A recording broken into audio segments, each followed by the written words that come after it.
এই সবগুলো সার্টিফাইড প্রজেক্টের মধ্যে মাত্র 30টি প্রজেক্ট আছে সারা পৃথিবীতে যারা 100-র বেশি পয়েন্ট পেয়েছে।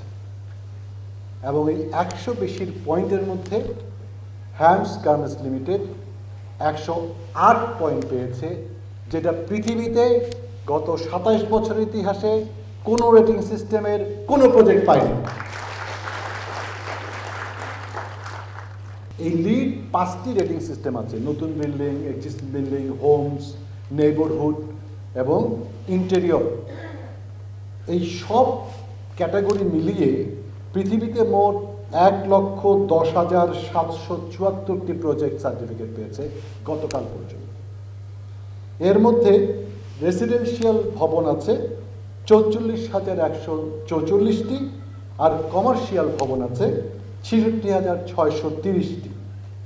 তার মধ্যে প্লাটিনাম ভবন আছে 12,581টি, তার মধ্যে কমার্শিয়াল প্লাটিনাম ভবন আছে 6,404টি। এই সবগুলো সার্টিফাইড প্রজেক্টের মধ্যে মাত্র 30টি প্রজেক্ট আছে সারা পৃথিবীতে যারা 100-র বেশি পয়েন্ট পেয়েছে।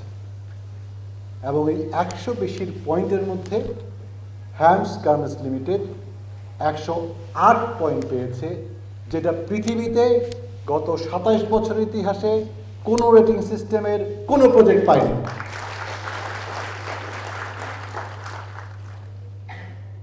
শুধু তাই নয়, বাংলাদেশে আপনারা শুনেছেন বাংলাদেশে এখন 9টি প্রজেক্ট আছে যাদের 100-র বেশি পয়েন্ট আছে। আমাদের 107 আছে, আমাদের 106 আছে 3টা, আমাদের 104 আছে একটা, 108, 101 আছে একটা, আর 100 আছে একটা। তার মানে গ্লোবালি যে 30টা প্রজেক্ট 100-র বেশি পেয়েছে, তার 9টা প্রজেক্ট বাংলাদেশে। এবং এই 9টা প্রজেক্টের মধ্যে 7টাই আমার।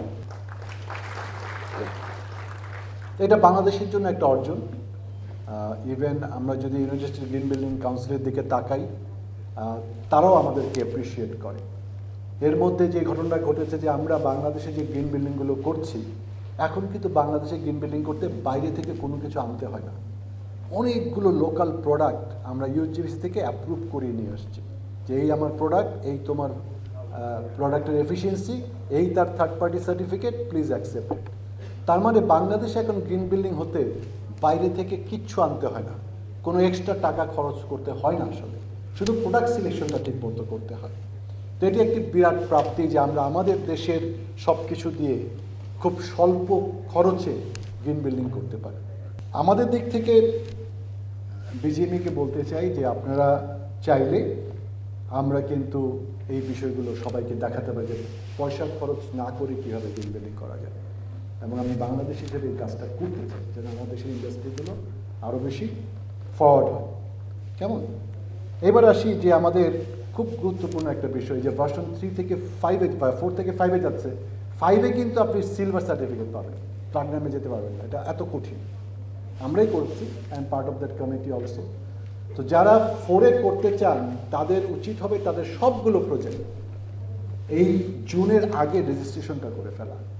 রেজিস্ট্রেশনটা যদি আপনি করে ফেলেন তাহলে কিন্তু আপনার 3-4 বছর সময় পাবেন আপনার প্রজেক্ট কমপ্লিট করার জন্য। কেমন? এবং আমাদের কোম্পানি যেহেতু সিলভার মেম্বার, আমরা একটা ডিসকাউন্ট পাবো আপনার জন্য। এবং সেই ডিসকাউন্ট দিয়ে আপনি যদি রেজিস্ট্রেশন করেন, আমাদের সাথে কোনো কন্ট্রাক্ট করতে হবে না, কোনো অব্লিগেশন নেই। আপনি যখন সার্টিফিকেট করবেন তখন যে কোনো কনসালটেন্ট দিয়ে করবেন, আমরা টেমপ্লেটটা তাকে দিয়ে দিব। বাট রেজিস্ট্রেশনটা করে ফেলা দরকার। আরেকটি কাজ বিজিএমই করতে পারে। বিজিএমই যদি আমার সাথে এই বিষয়ে একটু কথা বলে, যেহেতু আমি ইউজিবিসি ফ্যাকাল্টি এবং তাদের খুব সম্মানিত মানুষ, আমি কিন্তু আপনাদের কস্ট বিজিএমই যে আমাদের যে সার্টিফিকেশন কস্ট সেটা 30, 40, 50% পর্যন্ত কমিয়ে আনতে পারি। এই আমরা বলছি এত টাকা certification fee, it can be reduce if we do it properly, if we go as a BGME, as an entity.